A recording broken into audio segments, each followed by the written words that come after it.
pH എന്ന് പറയുന്ന ടോപ്പിക്കുമായിട്ട് ബന്ധപ്പെട്ട് നമുക്ക് എളുപ്പത്തിൽ ചെയ്യാൻ പറ്റുന്ന ഒരു ക്വസ്റ്റ്യൻ ആണ് ഇനി നമ്മൾ ഡിസ്കസ് ചെയ്യാൻ പോകും. നിങ്ങൾക്ക് സ്ക്രീനിൽ കാണാം pH of an aqueous solution of HCl is 2. 25 ml of this solution is diluted to 2.5 liters.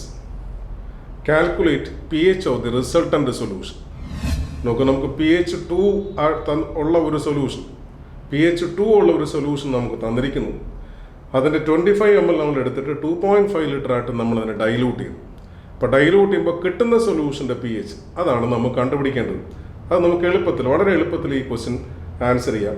നമുക്ക് ഒരു സൊല്യൂഷൻ്റെ അസിഡിക് സൊല്യൂഷൻ്റെ pH HCl സൊല്യൂഷൻ്റെ pH is equal to 25 ml of this solution is diluted to 2.5 liters. 2.5 liter means 2500 ml ആണ് dilute ചെയ്യുന്നത്.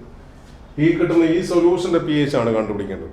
അപ്പോൾ normally നമ്മൾ V1 N1 is equal to V2 N2 എന്ന് പറഞ്ഞ ഇക്വേഷൻ വെച്ചിട്ടൊക്കെ നമ്മൾ റിസൾട്ടൻ്റ് സൊല്യൂഷൻ്റെ നോർമാലിറ്റി കണ്ടുപിടിക്കും.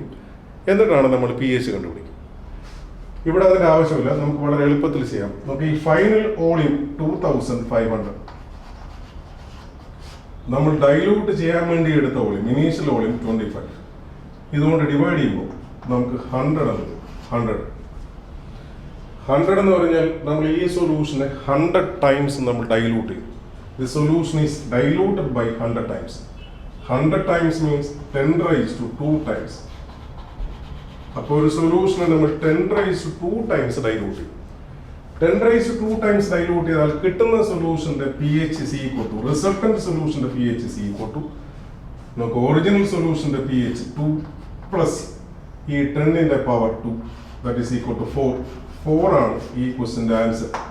ഇതുപോലെ നമുക്ക് എളുപ്പത്തിൽ ചെയ്യാം.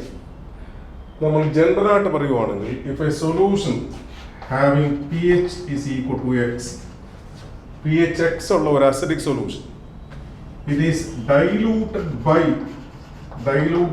by 10 raised to n times. നമ്മൾ 10 raised to n times dilute ചെയ്യും. അപ്പോൾ കിട്ടുന്ന റിസൾട്ടന്റ് സൊല്യൂഷന്റെ pH of the resultant solution is equal to initial സൊല്യൂഷന്റെ pH x പ്ലസ് ഈ 10ന്റെ പവർ n. അപ്പോൾ ഇതുപോലെ വരുന്ന ഏത് ക്വസ്റ്റ്യനും നമുക്ക് ഇതുപോലെ എളുപ്പത്തിൽ ചെയ്യാം.